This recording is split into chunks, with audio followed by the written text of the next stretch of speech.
Hi everyone, welcome to Nimbus IS. My name is Vikram Sharma and today we are going to continue with our revision series from the perspective of HS Prelim Examination 2023. So without wasting any time, let's just start. आज हम पढ़ने जा रहे हैं Indian polity के कुछ बहुत ही important questions that is going to be really helpful for you in order to crack this exam. Question number 1 की अगर बात करें, इसमें गिवन है match the following list 1 list 2. List 1 में कुछ कमिटीज गिवन है regarding Panchayati Raj system and list 2 में उन कमिटीज की रिकमेंडेशन है. अगर लिस्ट 1 की बात करें उन कमिटीज में, तो सबसे पहली जो कमेटी बनी थी पंचायती राज के सिस्टम के regarding that was Balwant Rai Mehta committee. और ये कब बनी थी committee? It was formed in 1957 और ये कमेटी बनी थी इसको स्टडी करने के लिए जो कम्युनिटी डेवलपमेंट प्रोग्राम जो है गवर्नमेंट ने इंट्रोड्यूस किए थे, कम्युनिटी डेवलपमेंट प्रोग्राम इन 1952. इन प्रोग्राम्स को स्टडी करने के लिए, इनकी इंप्लीमेंटेशन को स्टडी करने के लिए कि इसमें क्या मॉडिफिकेशन और आ सकती है, उसके लिए कमेटी बनाई थी गवर्नमेंट ने.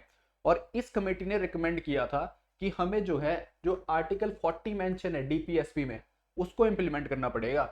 उसमें डेमोक्रेटिक डिसेंट्रलाइजेशन को इन्होंने फोकस रखा और पंचायती राज सिस्टम को इंट्रोड्यूस किया इंडिया में. किसने? That was Balwant Rai Mehta committee. और इस कमेटी ने जो है 3 टियर सिस्टम रिकमेंड किया था. 3 टियर सिस्टम में कैसे? सबसे लोअर लेवल पे क्या होगी? ग्राम पंचायत, उसके बाद पंचायत समिति एंड देन जिला परिषद. तो इन्होंने 3 टियर सिस्टम को इंट्रोड्यूस किया और इन्होंने बोला कि जो एग्जीक्यूटिव बॉडी होगी दैट विल बी पंचायत समिति और यहाँ पे एडवाइजरी बॉडी क्या होगी? दैट विल बी जिला परिषद. तो इन्होंने बोला कि यहाँ पे डायरेक्ट इलेक्टेड जो कैंडिडेट होंगे वो ग्राम पंचायत में होंगे एंड इनडायरेक्टली इलेक्टेड जो कैंडिडेट होंगे that will be in panchayat समिति एज वेल एज जिला परिषद. तो इन्होंने ये रिकमेंड किया. ठीक है, किसने? बलवंत राय मेहता कमेटी ने. इसके साथ साथ जब मोरारजी देसाई की गवर्नमेंट आई, जब जनता पार्टी की गवर्नमेंट आई, तो उन्होंने एक और कमेटी बनाई पंचायती राज के लिए और इसको बोलते हैं अशोक मेहता कमेटी. ये कब बनी थी Ashok Mehta committee? That it was formed इन, कब बनी थी ये? इन 1977 अशोक मेहता कमेटी बनी थी. और अशोक मेहता कमेटी को बनाया गया था बिकॉज जो पंचायती राज का स्ट्रक्चर था इंडिया में वो कहीं ना कहीं डिग्रेड हो रहा था. तो उसको अपलिफ्ट करने के लिए अशोक मेहता कमेटी बनाई गई थी और अशोक मेहता कमेटी ने कुछ रिकमेंडेशन दी थी in order to modify Panchayati Raj system in India. और उन मॉडिफिकेशन में से सबसे पहले उन्होंने बोला कि जो ये 3 टियर सिस्टम है इसको कैंसिल करो और इंडिया में क्या लाओ? 2 टियर सिस्टम ओनली. एक टियर होना चाहिए मंडल पंचायत और उसके ऊपर होनी चाहिए जिला परिषद. मंडल पंचायत जो है that will be a group of panchayat जहां पे पॉपुलेशन 15,000 से 20,000 तक पॉपुलेशन हो, वहां पे एक मंडल पंचायत बनेगी. और जो एग्जीक्यूटिव बॉडी होगी वो जिला परिषद होगी, एग्जीक्यूटिव बॉडी. इसके साथ साथ इन्होंने पॉलिटिकल पार्टिसिपेशन भी पंचायती राज में इंट्रोड्यूस किया था. किसने? अशोक मेहता कमेटी ने. ठीक है, उसके साथ साथ एक और कमेटी बनाई गई that was GVK Roy committee. GVK Roy committee ने एक इंट्रोड्यूस किया इन्होंने. कब बनी थी ये कमेटी? That was in 1985. ये कमेटी 1985 में बनी थी पंचायती राज के रिगार्डिंग. और इस कमेटी ने रिकमेंड किया कि एक पोस्ट क्रिएट होगी. इसने बोला कि एक पोस्ट होगी डिस्ट्रिक्ट डेवलपमेंट कमिश्नर की, डिस्ट्रिक्ट डेवलपमेंट कमिश्नर की एट द डिस्ट्रिक्ट लेवल, जो कि जिला परिषद लेवल पे एग्जीक्यूटिंग बॉडी होगी. ये इंट्रोड्यूस किया किसने? जीवीके रॉय कमेटी ने. इसके साथ साथ एक और कमेटी बनाई गई, इसको बोलते हैं एलएम सिंघवी कमेटी. 1986 में बनी थी और ये कमेटी राजीव गांधी गवर्नमेंट के टाइम पे बनी थी. और इसने रिकमेंड किया कि पंचायती राज जो इंडिया में है, वैसे तो पंचायती राज जो है बहुत पुराने टाइम से इंडिया में चलता आ रहा है, इसको कॉन्स्टिट्यूशन मान्यता दी जाए. ठीक है, पंचायती राज को. ये किसने बोला? दैट वाज एलन सिंघवी कमेटी. और इनकी रिकमेंडेशन को राजीव गांधी गवर्नमेंट ने फुलफिल करने की कोशिश की. बाद में जो है नरसिम्हा राव गवर्नमेंट के टाइम पे ये जो है कौन सी अमेंडमेंट के थ्रू इंट्रोड्यूस हुआ इंडिया में? 73rd कॉन्स्टिट्यूशन अमेंडमेंट हुई और उसमें इसको कॉन्स्टिट्यूशन स्टेटस दिया गया पंचायती राज को. ठीक है, तो यहां पे अगर देखी जाए लिस्ट 1 लिस्ट 2 में कौन सी सही मैच होगा? एलन सिंघवी कमेटी जो कि कॉन्स्टिट्यूशन स्टेटस की बात करती है. कॉन्स्टिट्यूशन स्टेटस कहां मेंशन है? That is in B 2. A का 2 होगा. बी की अगर बात करें Balwant Rai Mehta committee 3 tier system, Gram Panchayat, Panchayat Samiti and Zila Parishad. B का 1 होगा. B should be 1. ठीक है, ये है हमारा answer. B is the answer. Ashok Mehta committee बात करती है 2 टियर सिस्टम की. ठीक है, जिला परिषद एंड मंडल पंचायत.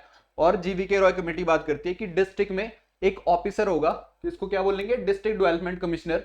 जो कि एग्जीक्यूटिंग बॉडी होगी डिस्ट्रिक्ट लेवल पे, ठीक है। ये कौन बात करता है? जीवी रॉय कमेटी। इस टाइप की कमेटी पंचायती राज से आपसे पूछी जा सकती है, उनकी रिकमेंडेशन आपसे पूछी जा सकती है।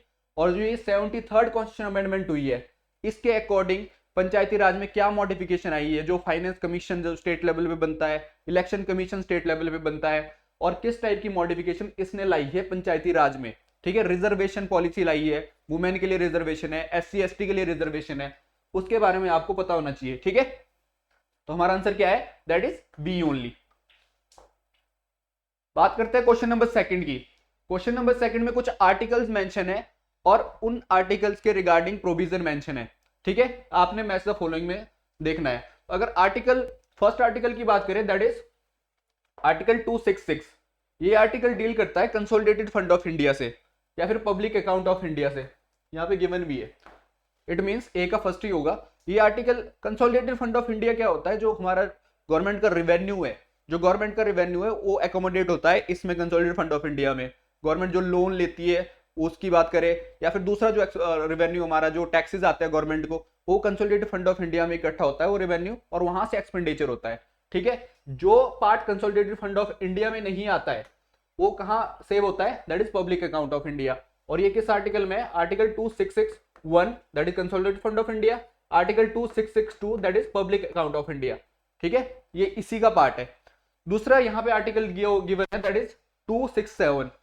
इन केस कोई इमरजेंसी हो, अनफोर्सीन सर्कमस्टांसेस के टाइम पे जो है प्रेसिडेंट ऑफ इंडिया जो है ऐसा एक्सपेंडिचर, एक ऐसा पार्लियामेंट जो को ये राइट है कि वो एक ऐसा जो है बॉक्स ऐसा चीज बना सकते हैं कि जहां पे वो मनी सेव हो जो कि यूज कर सके हम उस सिचुएशन में जहां पे कोई ऐसी कंडीशन पैदा हो, अनफोर्सीन सर्कमस्टांसेस मतलब आपातकाल के टाइम पे इस टाइप से कोई चीज ऐसी सिचुएशन पैदा हो, तो उस टाइम पे प्रेसिडेंट की मंजूरी से वहां से पैसा निकाला जा सके, तो उसके लिए एक फंड बना हुआ है that is called contingency fund of India, मतलब एक तरीके से इमरजेंसी का फंड, ठीक है, कंटिजेंसी फंड ऑफ इंडिया। और ये किस आर्टिकल में गिवन है?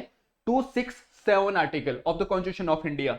इसी के साथ यहाँ पे एक और आर्टिकल मेंशन है, आर्टिकल 280। 280 जो है बात करता है फाइनेंस कमीशन की। फाइनेंस कमीशन ऑफ इंडिया जो है कॉन्स्टिट्यूशन बॉडी है और ये हर 5 साल में बनती है।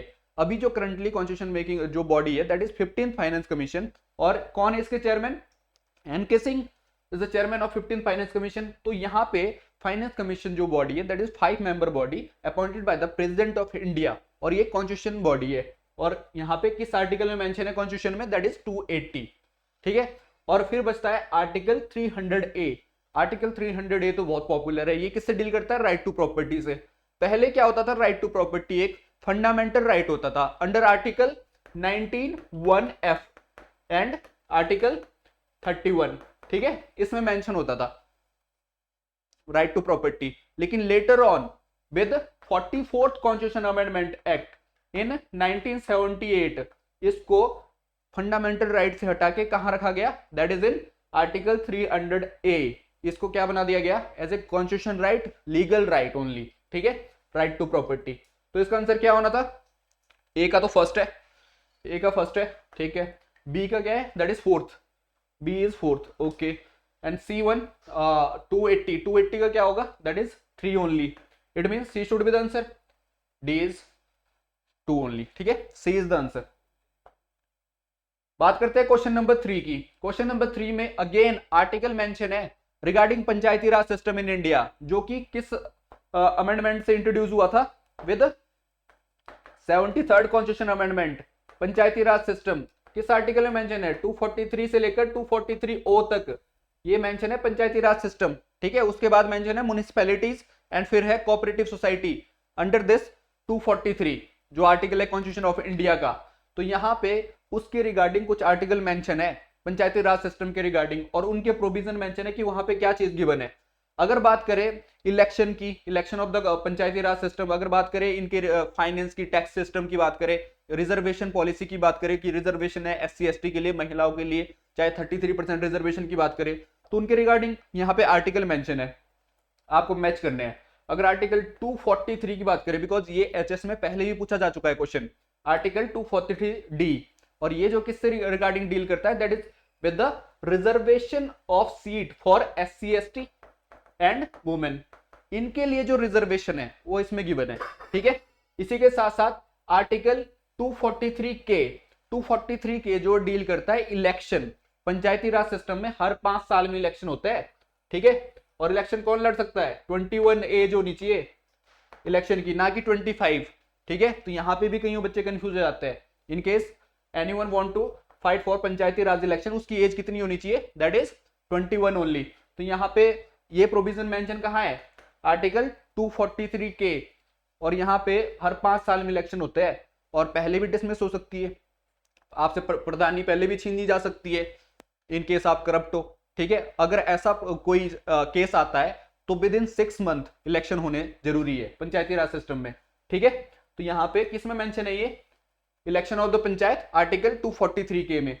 इसी के साथ यहाँ पे 243I एक आर्टिकल है, इसमें क्या मेंशन है, इसमें मेंशन है कि फाइनेंस कमीशन स्टेट लेवल पे बनेगा। अभी हमने किसकी बात की थी इससे पहले, फाइनेंस कमीशन अंडर 280 जो है constitution making body, constitution body है, 5 मेंबर बॉडी है, प्रेसिडेंट ऑफ इंडिया बनाते हैं। इसी टाइप से एक finance commission governor of India बनाते हैं, गवर्नर ऑफ स्टेट बनाते हैं स्टेट लेवल पे। और ये कमीशन बनता है जो कि पंचायती राज के जो टैक्सेस है, जो कितने टैक्सेस जो स्टेट से वहां जाएंगे, कितना मतलब रेवेन्यू शेयर होगा बिटवीन स्टेट एंड पंचायत, इसके बारे में डिस्कस करते हैं, इसके बारे में रिकमेंड करते हैं, ठीक है, स्टेट लेवल का फाइनेंस कमीशन। और ये किस में गिवन है, दैट इज 243I। इसी के साथ साथ एक और आर्टिकल है दैट इज 243H। इसमें क्या गिवन है, इसमें पंचायतों को टैक्स की power of imposing taxes end funds of the panchayat, पंचायतों को जो टैक्स लोकल लेवल पे पंचायत कलेक्ट करती है, चाहे एंटरटेनमेंट टैक्स की बात करें, डिफरेंट टाइप के जो टैक्सेस होते हैं उसके रिगार्डिंग पावर गिवन है। इट मींस फर्स्ट का क्या होगा सेकंड, सेकंड का क्या होगा that is first, that is this one should be the answer, है ना, B should be the answer, क्योंकि थर्ड का क्या है that is fourth and fourth का क्या है दैट इज थर्ड ओनली, तो B should be the answer, ठीक है। बात करते हैं क्वेश्चन नंबर 4 की। क्वेश्चन नंबर 4 में क्या गिवन है, consider the following statement regarding condition for the recognition of political party as national party. देखो पॉलिटिकल पार्टी जो है पहले तो उसको रजिस्टर होना पड़ता है कि ये पॉलिटिकल पार्टी बनी गई है। दो टाइप की अनरजिस्टर्ड भी होती है पॉलिटिकल पार्टी। जो रजिस्टर्ड पॉलिटिकल पार्टी होती है उनमें भी देखा जाता है कि नेशनल पार्टी किसको डिक्लेयर करेगी इलेक्शन कमीशन, या फिर स्टेट लेवल की पार्टी किसको डिक्लेयर करेगी। नेशनल पॉलिटिकल पार्टीज आज की डेट में 6 है, चाहे communist party of India Marxist की बात करें, नेशनल पीपल पार्टी की बात करें, आप जो गवर्नमेंट बनी है, बहुजन समाज पार्टी की बात करें, या फिर कांग्रेस या बीजेपी की बात करें, इनको गिवन है नेशनल पार्टी का स्टेटस। और क्यों गिवन है इनको नेशनल पार्टी का स्टेटस, इससे पहले जो ममता बनर्जी की पार्टी को भी नेशनल पार्टी का स्टेटस था लेकिन अब नहीं है। क्यों नहीं है, इसके लिए कुछ प्रोविजन है। प्रोविजन किसमें मेंशन है, representation of people act, representation of people act 1951 में कुछ प्रोविजन मेंशन है कि ये जो है स्टेटस दिया जाएगा। और ये election commission of India decide करता है इसको कि किसको नेशनल पार्टी का स्टेटस मिलना है, किसी को स्टेट पार्टी का स्टेटस मिलना है। अगर नेशनल पार्टी के स्टेटस की बात करें तो कुछ कंडीशन है कि आपको 6% ऑफ वैलिड वोट पोल्ड जो मिले हैं, चाहे वो लोकसभा की बात करें या फिर लेजिस्लेटिव असेंबली जो स्टेट लेवल की बात करें, 6% ऑफ वैलिड वोट पोल्ड होने चाहिए, प्लस 4 स्टेट से होने चाहिए ये 6% ऑफ वैलिड वोट पोल्ड, और 4 आपके जो है लोकसभा में एमपी होने चाहिए। किसके, पार्टी के 4 एमपी लोकसभा में होने चाहिए, ये है एक कंडीशन, तब आपको नेशनल पार्टी का स्टेटस मिल सकता है। दूसरा स्टेटस कब मिल सकता है आपको नेशनल पार्टी का, अगर आपके 4 जो है स्टेट लेवल पे आप स्टेट पार्टी हो, 4 स्टेट में, एट द 4 स्टेट आप जो है अगर स्टेट पार्टी हो तो भी आपको नेशनल पार्टी का स्टेटस मिल सकता है। तीसरा नेशनल पार्टी का स्टेटस कब मिल सकता है, तीसरी कंडीशन क्या है, अगर आपके 2% सीट आई है लोकसभा में,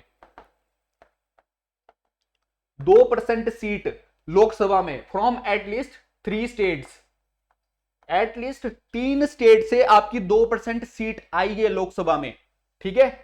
लोकसभा की सीट कितनी है अभी 545 है, उसी टाइप से तो उनकी 2% की सीट की बात हो रही है टोटल सीट की, और कितने स्टेट से, लीस्ट अगर बात करें दैट इज 3 स्टेट्स, तो आपको जो है नेशनल पार्टी का स्टेटस मिल सकता है। इसी टाइप से स्टेटस होता है स्टेट लेवल पार्टी का। आपको स्टेट लेवल पार्टी कब डिक्लेयर किया जाता है, और इलेक्शन कमीशन कब आपको स्टेट लेवल डिक्लेयर करता है किसी भी पार्टी को, तो उसके लिए कुछ प्रोविजन है, आपको वो चीजें फुलफिल करनी पड़ेगी, वो कंडीशन। स्टेट लेवल की पार्टी अगर किसी को स्टेट पार्टी डिक्लेयर करना है तो इसी टाइप से 6% उसको valid vote polled at the, अगर लोकसभा की बात करें तो 6% वैलिड वोट पोल्ड, साथ में एक सीट लोकसभा की होनी चाहिए। ऐसे अगर 6% valid vote polled at the legislative assembly, state level की बात हो रही है, और साथ में 2 सीटें जो है स्टेट लेजिस्लेटिव असेंबली की आनी चाहिए उस पार्टी की। इसी तरीके से 8% वैलिड वोट पोल्ड, चाहे वो लोकसभा की बात करें चाहे स्टेट लेजिस्लेटिव असेंबली की बात करें।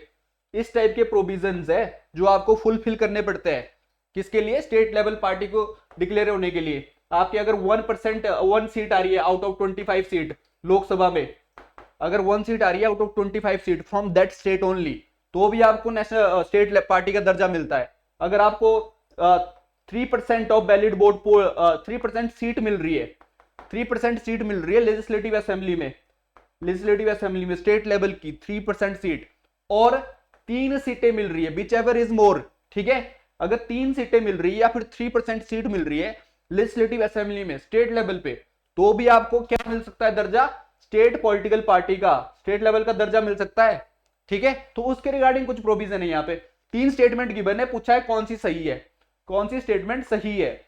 अब बात करते हैं पहली स्टेटमेंट की। पहली स्टेटमेंट क्या बोल रही है, if a party secure 6% of valid vote polled, अगर किसी पार्टी के 6% वैलिड वोट पोल्ड आते हैं फ्रॉम 4 स्टेट, 4 स्टेट या उससे ज्यादा स्टेट से, at a general election to the Lok Sabha और लेजिस्लेटिव असेंबली जो कि स्टेट लेवल में बनी होती है, and in addition to it, इसके एडिशन में वो कितनी, 1 सीट जीते लोकसभा में फ्रॉम एनी स्टेट्स, तो या उसको क्या मिलेगा दर्जा, नेशनल पॉलिटिकल पार्टी का।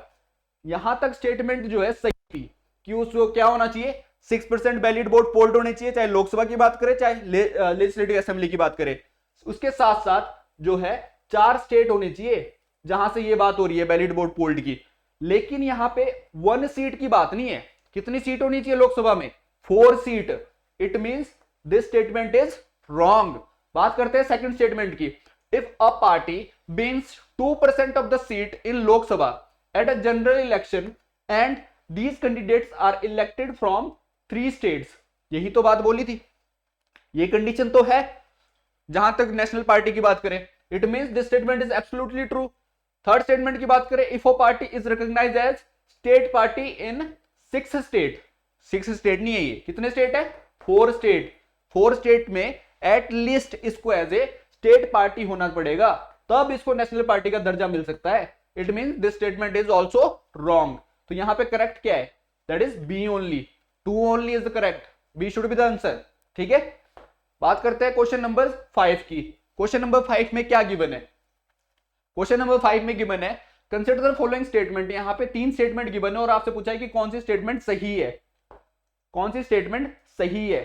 देखो, इलेक्शन कमीशन ऑफ इंडिया के रिगार्डिंग स्टेटमेंट है यहाँ पे। इलेक्शन कमीशन ऑफ इंडिया कब बना था, ये बना था 25 जैन को 1950 में, इलेक्शन कमीशन ऑफ इंडिया, ठीक है। और ये जो है 14th और 16th, I would say 16th of October तक 1989 तक सिंगल मेंबर बॉडी थी।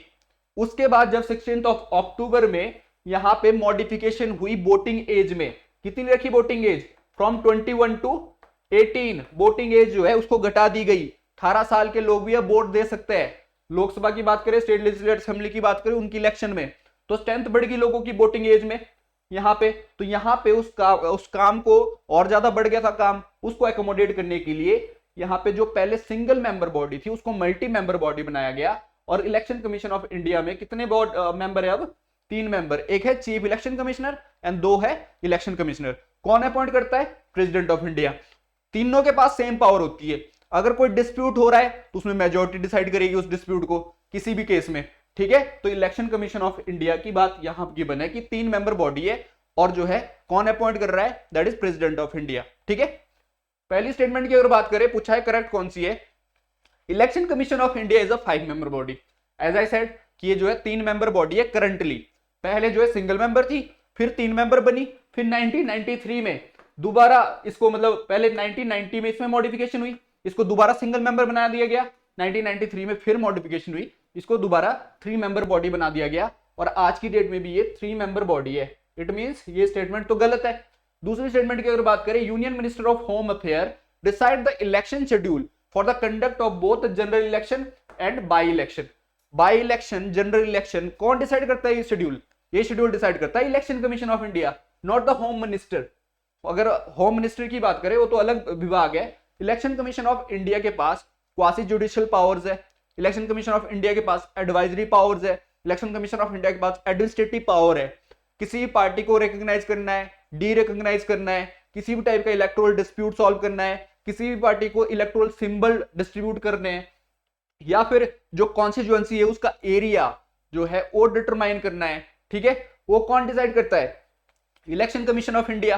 प्रेसिडेंट को एडवाइस भी करता है कि अगर कहीं एरिया में, किसी स्टेट में प्रेसिडेंट रूल लगा हुआ है और 1 साल हो चुका है, क्या उस एरिया में दोबारा इलेक्शन कराया जा सकते हैं? क्या ये कंडीशन अभी है उस हिसाब से?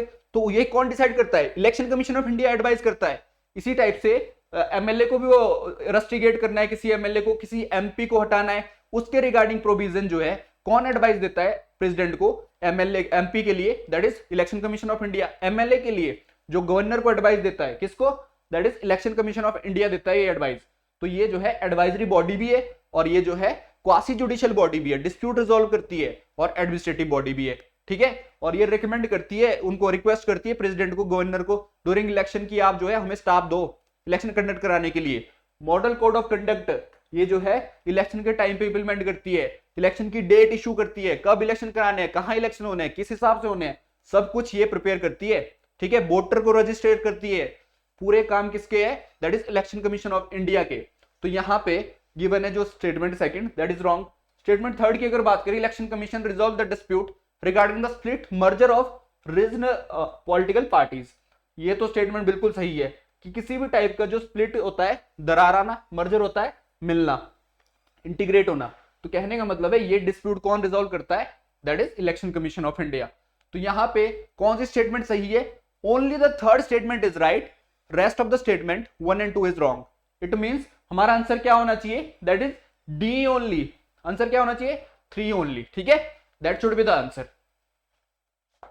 बात करते हैं क्वेश्चन नंबर 6 की।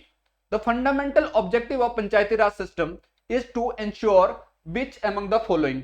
पंचायती राज सिस्टम जब आया था, पंचायती राज सिस्टम जो है, अभी मैंने उसकी कमेटीज की बात की थी, बलवंत राय मेहता कमेटी होगी, अशोक मेहता कमेटी होगी, जीवीके रॉय कमेटी होगी, इसी तरीके से एलन सिंघवी कमेटी होगी, ये कमेटीज बनी थी। लेकिन सबसे पहले जो गांधी जी का मॉडल था कि देश में जो है रीजनल लेवल पर राज होना चाहिए, मतलब लोगों के पास पावर होनी चाहिए, और अंडर आर्टिकल 40 जो है ये डीपीएसपी का एक पार्ट भी बनाया गया था, ठीक है।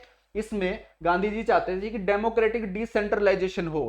पंचायती राज सिस्टम की डेफिनेशन ही ये है, डेमोक्रेटिक डिसेंट्रलाइजेशन हो, लोगों के हाथ में पावर हो, that is the Panchayati Raj system, जिसका ऑब्जेक्टिव ही ये है पंचायती राज सिस्टम का, ठीक है। बाकी तो इसके फ्रूटफुल चीजें हैं कि पंचायती राज सिस्टम से ये होगा, लोगों के पास पावर होगी, फाइनेंस होगा, तो इस टाइप से जो चीजें हैं वो इसी के थ्रू आई है। तो ये जो डीपीएसपी की बात थी ये हमने इंप्लीमेंट की विद द कमिंग टाइम। बाकी 73rd कॉन्स्टिट्यूशन अमेंडमेंट से आया है 1992 में, पंचायती राज सिस्टम को कॉन्स्टिट्यूशन स्टेटस मिला है, ठीक है। तो यहां पे पूछा क्या है इस क्वेश्चन में? Fundamental objective of Panchayati Raj system is to ensure which one of the following. इसका फंडामेंटल ऑब्जेक्टिव क्या है पंचायती राज सिस्टम का? ठीक है, ऑब्जेक्टिव तो बहुत सारे हो सकते हैं, लेकिन फंडामेंटल क्या है? एक होता है ऑब्जेक्टिव, एक होता है उसका रिजल्ट, ठीक है। आपको इसमें डिफरेंस आना चाहिए पता। तो यहां पे देखते हैं क्या पूछा है। पहला ऑब्जेक्टिव गिवन है पीपल पार्टिसिपेशन इन डेवलपमेंट, लोगों का पार्टिसिपेशन विकास में, ये फंडामेंटल ऑब्जेक्टिव है। दूसरी बात पॉलिटिकल अकाउंटेबिलिटी, जो पॉलिटिकल पार्टीज है या फिर पॉलिटिकल जो गवर्नेंस है उसकी अकाउंटेबिलिटी रहे, लोगों को पता चले कि करती क्या है ये जो गवर्नमेंट है, उसके काम कैसे होते हैं, ठीक है, ऑफिस में कैसे काम होते हैं, कितना बजट आता है, किस स्कीम के लिए कितना बजट आया है, किस तरीके से डिस्ट्रीब्यूट होगा, उसकी अकाउंटेबिलिटी। डेमोक्रेटिक डिसेंट्रलाइजेशन, इसकी बात हो रही है कि पावर को जो है वो लोगों के हाथ में दी जाए, पावर को, दैट इज डेमोक्रेटिक डिसेंट्रलाइजेशन, जो है रीजनल लेवल पे पावर हो, ठीक है, उसकी बात हो रही है पंचायती राज सिस्टम से। और फाइनेंशियल मोबिलिटी, जो फाइनेंस है, जो फाइनेंस कमीशन ऑफ इंडिया भी डिसाइड करता है कि सेंटर को इतना पैसा मिलेगा, स्टेट को इतना पैसा शेयर होगा, इसी टाइप से स्टेट से पंचायत में कितना पैसा आएगा, उसकी बात हो रही है पंचायती राज सिस्टम में, ठीक है। देखो कुछ तो पंचायती राज सिस्टम के रिजल्ट है, ये भी रिजल्ट है पंचायती राज सिस्टम का, ये भी रिजल्ट है, लेकिन ऑब्जेक्टिव क्या है? Fundamental objective that is people participation and democratic decentralisation.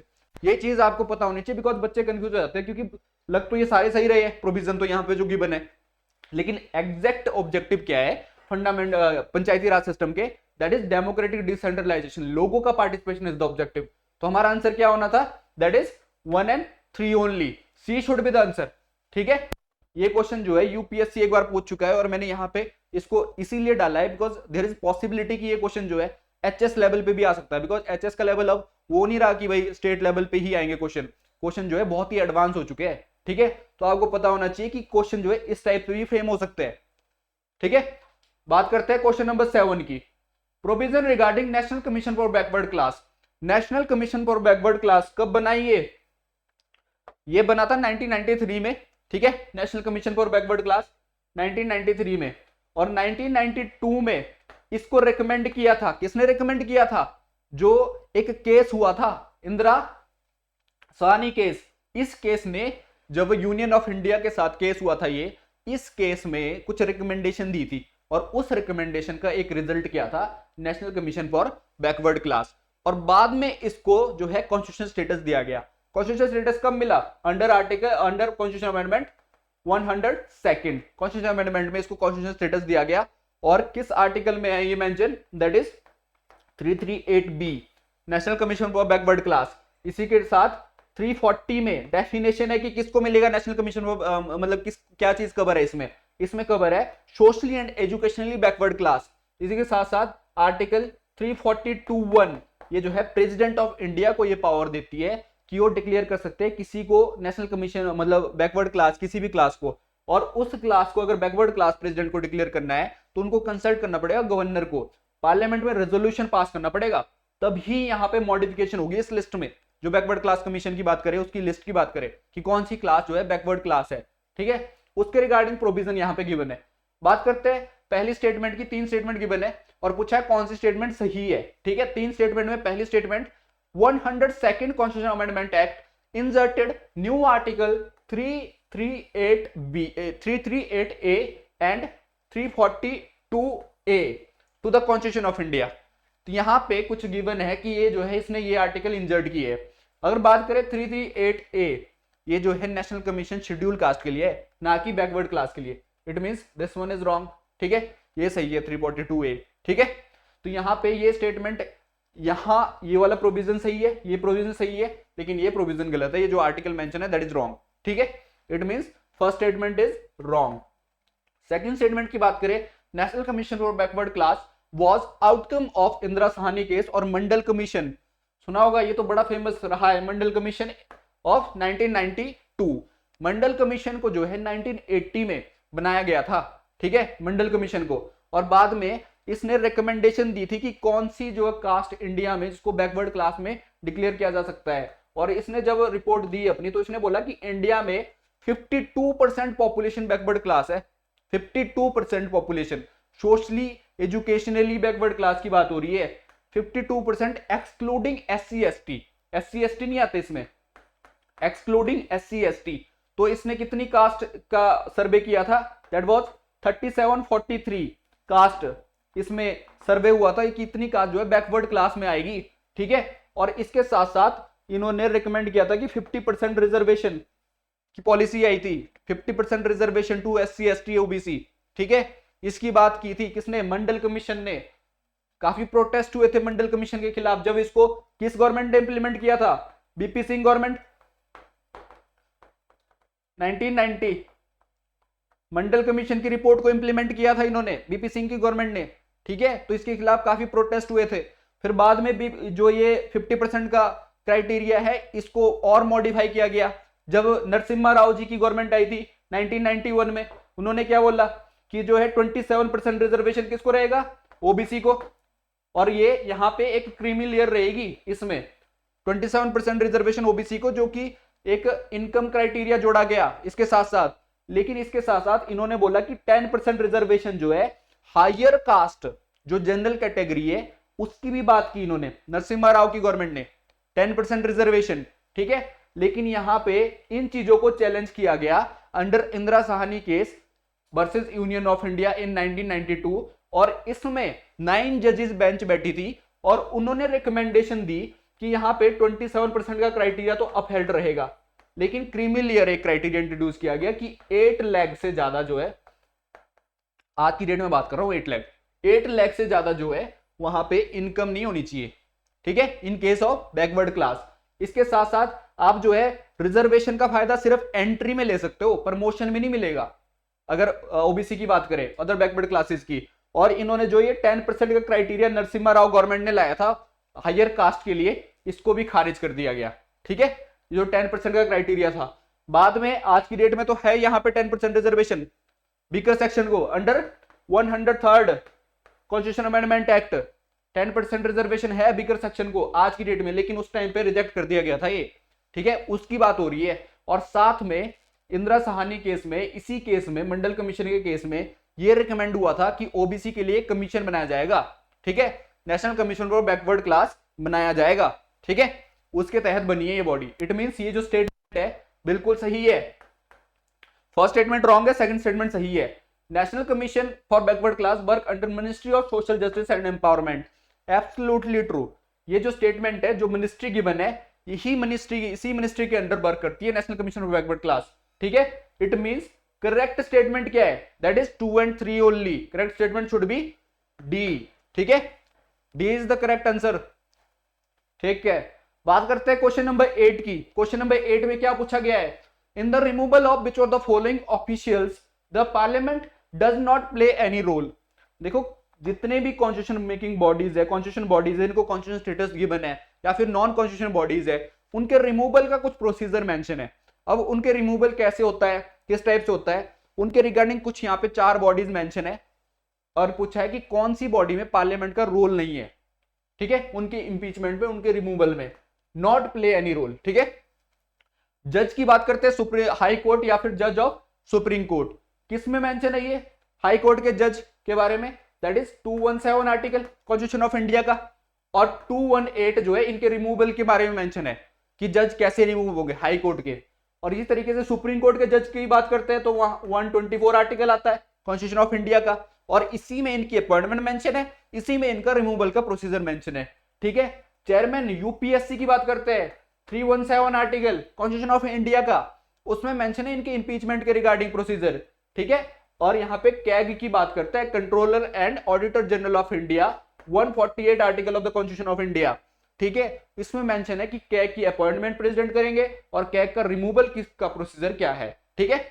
मतलब रिमूवल प्रोसीजर तो पार्लियामेंट डिसाइड करती है, लेकिन मेंशन कहाँ है ये, फिर भी 148 आर्टिकल, ठीक है। फिर यहाँ पे पूछा है कि करेक्ट क्या है, करेक्ट स्टेटमेंट क्या है जिसमें पार्लियामेंट का रोल नहीं है।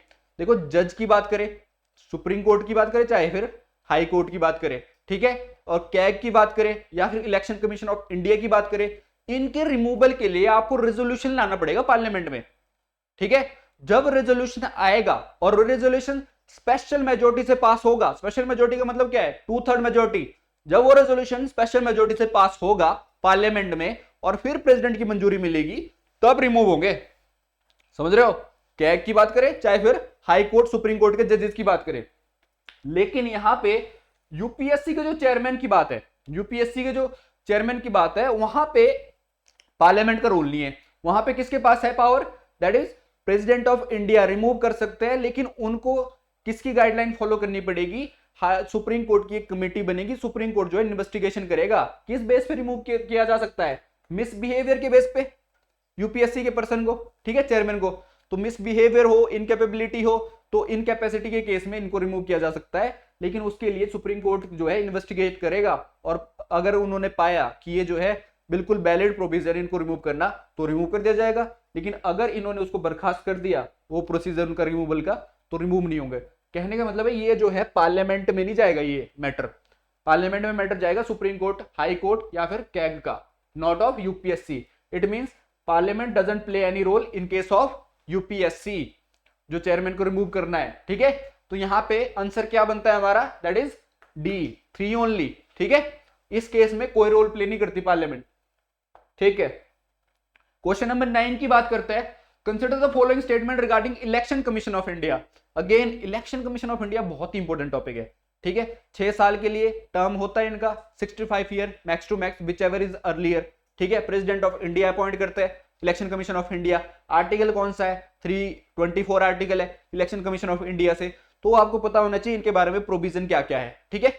यहाँ पे देखा जाए तो chief election commissioner can be removed by the president if both the houses pass a resolution with simple majority. Earlier जो इससे पहले हमने क्वेश्चन पढ़ा, in that question we also discussed कि हाई कोर्ट, सुप्रीम कोर्ट या फिर CAG, उनके removal का प्रोविजन क्या है। उनके रिमूवल का प्रोविजन है कि रेजोल्यूशन लाना पड़ेगा पार्लियामेंट में, और वो किस मेजोरिटी से पास करना पड़ेगा पार्लियामेंट को, with special majority. It doesn't mean simple majority. इसका मतलब है कि ये स्टेटमेंट भी गलत है, because election commission of India is also treated in the same manner as high court या सुप्रीम कोर्ट के जजेस। ठीक है, इट मीन्स ये जो स्टेटमेंट गलत है, because here should be a special majority instead of simple majority. Second statement की अगर बात करें, it prepares and revise electoral roll periodically, that is what it do.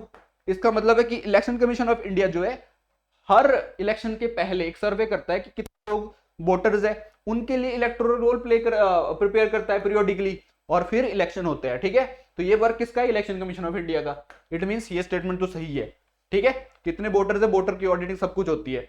उसके बाद बात करते हैं थर्ड स्टेटमेंट की, it advise president of India on the matter of disqualification of MPs. Absolutely true, ये मैंने डिस्कस किया था इससे पहले कि ये जो है प्रेसिडेंट ऑफ इंडिया को एडवाइस करता है रिमूवल ऑफ एमपीज, गवर्नर को एडवाइस करता है removal of MLA at the state level. ठीक है, it means this statement is also true. तो हमारा आंसर क्या होना था, पूछा है करेक्ट। करेक्ट क्या है, that is 2 and 3 only. It means 2 statement is correct. देखो ये ऐसे भी हो सकता है कि इस तरीके से गिवन हो आपके लिए, तो आपको पता होना चाहिए 2 statement is true. It means only true, only 2 is right answer. These are A B C D. ठीक है, it means only 2 is the right answer, B is the right answer. बात करते हैं क्वेश्चन नंबर 10 की, match the following. यहाँ पे list 1 list 2 दी है, articles given है। आर्टिकल्स बहुत इंपॉर्टेंट है अगर एचएस एग्जाम की बात करें, और ये डायरेक्टली पूछे जाएंगे आपसे। तो यहाँ पे कुछ आर्टिकल मेंशन है, और उन आर्टिकल के रिगार्डिंग कि उसमें क्या मेंशन उन आर्टिकल्स में, यहाँ पे गिवन है लिस्ट 2 में। अगर लिस्ट 1 की बात करें, यहाँ पे कुछ आर्टिकल सुप्रीम कोर्ट से डील करते हैं। आपको पता होना चाहिए supreme court of India 124 article. इसी टाइप से इनकी जो सैलरीज है प्रोविजन, वो किसमें मेंशन है, इनकी इंपीचमेंट और इनकी अपॉइंटमेंट मेंशन है दिस आर्टिकल 124। सैलरीज मेंशन है 126, इनके जो अलाउंसेस है। इसके बाद 126 जो है वो बात करता है जो एक्टिंग चीफ जस्टिस है, 127 जो एडहॉक चीफ जस्टिस है उसकी बात करता है, 128 जो है वो जो रिटायर हो जाते हैं जजेस, उनको रीअपॉइंटमेंट की बात करते हैं एक तरीके से।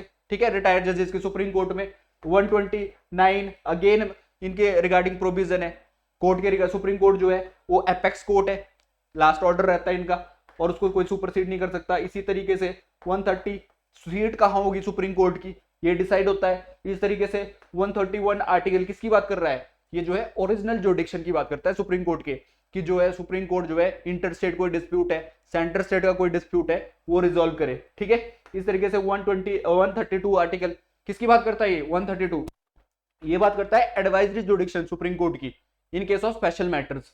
और यहाँ पे 133 advisory jurisdiction in case of civil matters. 134 ये बात करता है advisory jurisdiction of supreme court in case of criminal matters. इस टाइप से आपको पता होना चाहिए। जैसे 137 आर्टिकल है, ये जुडिशियल रिव्यू की बात कर रहा है। 139 आर्टिकल है, जो रिट्स मेंशन है उनके रिगार्डिंग यहाँ पे प्रोविजन है, जो सुप्रीम कोर्ट के पास रिट्स के राइट है। ठीक है, इसी तरीके से आर्टिकल है 141 कि दूसरे जो लोअर कोर्ट है उनके ऊपर बाध्य है सुप्रीम कोर्ट का कोई भी decision, that is mention in article 141। इस तरीके से 143 में क्या मेंशन है कि जो है प्रेसिडेंट को एडवाइस करता है कौन, सुप्रीम कोर्ट, इसके रिगार्डिंग प्रोविजन मेंशन है। ठीक है, तो आपको ये चीजें पता होनी चाहिए, कुछ इंपॉर्टेंट आर्टिकल्स मेंशन होते हैं। ठीक है, उन आर्टिकल के बारे में आपको पता होना चाहिए। इसी तरीके से कुछ आर्टिकल मेंशन है, देखते हैं। आर्टिकल 131 में क्या है, एज आई सेड कि आर्टिकल 131 किससे डील करता है, original जुडिक्शन, original जुडिक्शन of supreme Court. ठीक है, इट मींस ए इसका मैच है, 1 इसका मैच है। आर्टिकल 226 जो है हाई कोर्ट के पास पावर है रिट्स की। ठीक है, under article 226 high court of India, कितने हाई कोर्ट है, 20 हाई कोर्ट है, तो उनके रिगार्डिंग पावर मेंशन है। ठीक है, power of high court to issue writs, किसी केस में, चाहे वो फिर फंडामेंटल राइट की बात करे चाहे फिर लीगल राइट की बात करे, उसके रिगार्डिंग रिट्स इशू कर सकता है। ठीक है, और article 32 power of supreme court to issue writs, किसके रिगार्डिंग, यहाँ पे फंडामेंटल राइट स्पेसिफिक, क्योंकि ये खुद फंडामेंटल राइट है तो वैलिड है उसके लिए, मतलब वहां पे सुप्रीम कोर्ट को सुनना ही पड़ेगा मुकदमा इन case of violation of fundamental right, because article 32 is itself a fundamental right. ठीक है, और यहाँ पे कौन से रिट्स लेते हैं, जैसे हेवियस कॉर्पस की बात करें, इसी की तरीके से बात करें मैंडमस की, बात करें सर्टियोरिटीज की, बात करें प्रोहिबिशन की, बात करें क्यू वारंटो की, इस तरीके से जो रिट्स होते हैं, जैसे अगर हेबियस कॉर्पस की बात करें तो यहाँ पे तो to bring the body of, in case किसी को अरेस्ट कर लिया है तो आपको कोर्ट के सामने लाना पड़ेगा उसको और बताना पड़ेगा कि क्यों आपने इसको डिटेन किया है। ठीक है, उसका कॉज बताना पड़ेगा। ठीक है, इसी तरीके से जो मैंडमस होता है, मैंडमस जो है प्राइवेट पर्सन पे नहीं होता, ये जो है कमांड होता है कि आप जो है अपना काम ठीक से कर रहे हो कि नहीं कर रहे हो, प्राइवेट पर्सन पे लागू नहीं होता है, प्रेसिडेंट गवर्नर पे नहीं होता है, तो कुछ एक्सेप्शन जरूर है, लेकिन मैंडमस जो है वो इशू हो सकता है, कोर्ट इशू कर सकता है। ठीक है, मैंडमस उसके खिलाफ कि आपने अपना काम ठीक से कर रहे हो कि नहीं कर रहे हो। ऐसे ही जो है क्यू वारंटो इशू होता है, वारंटो होता है किस अधिकार से आप इस पोस्ट पे बैठे हो। ठीक है, क्यू वारंटो ये इशू होता है किसी के लिए। इसी तरीके से प्रोहिबिशन, किसी को प्रोहिबिट करना उसके अधिकार से, जो लोअर कोर्ट को प्रोहिबिट करता है हायर कोर्ट कि भाई ये तुम्हारे जुडिक्शन से बाहर है कोई मैटर। इस तरीके से सर्टियोरिटीज, ये जो है इशू होता है हायर कोर्ट के द्वारा लोअर कोर्ट के लिए। ठीक है, यहाँ पे कुछ प्रोविजन है उनके रिगार्डिंग कि आप जो है आपकी जुडिक्शन से मैटर बाहर है या फिर आपकी जुडिक्शन जो है गलत है, उसमें एरर ऑफ जजमेंट है। उसी तरीके से कुछ अगर चीज आती है तो हायर कोर्ट इशू करता है लोअर कोर्ट के लिए प्रोहिबिशन एंड सर्टियोरिटीज। ठीक है, तो ये पता होना चाहिए आपको। ये है कुछ रिट्स मेंशन किसमें, आर्टिकल 32 में। समझ रहे हो बात को, और ये सुप्रीम कोर्ट से रिगार्डिंग डील करता है। इसी तरीके से आर्टिकल 143 किससे डील करता है, that is advisory jurisdiction of supreme court. तो यहाँ पे मैच देखते हैं, पहले का क्या होना चाहिए, that is first only, second का क्या है, that is third, and third का क्या है, that is second. Writ jurisdiction of supreme Court mention है, and fourth one is match with the fourth one again, that is power of president to consult with the Supreme Court. ठीक है, यहाँ पे अगर देखा जाए तो मैच में क्या होगा, ए का क्या होगा फर्स्ट, ए का फर्स्ट है, सेकंड का क्या है third, is it high court to issue writs, या second should be third and for third should be second only and then last one, it means A is the answer, A should be the answer। ठीक है, ठीक है, that's it for today, thank you and have a nice day, please like, share and subscribe to this video।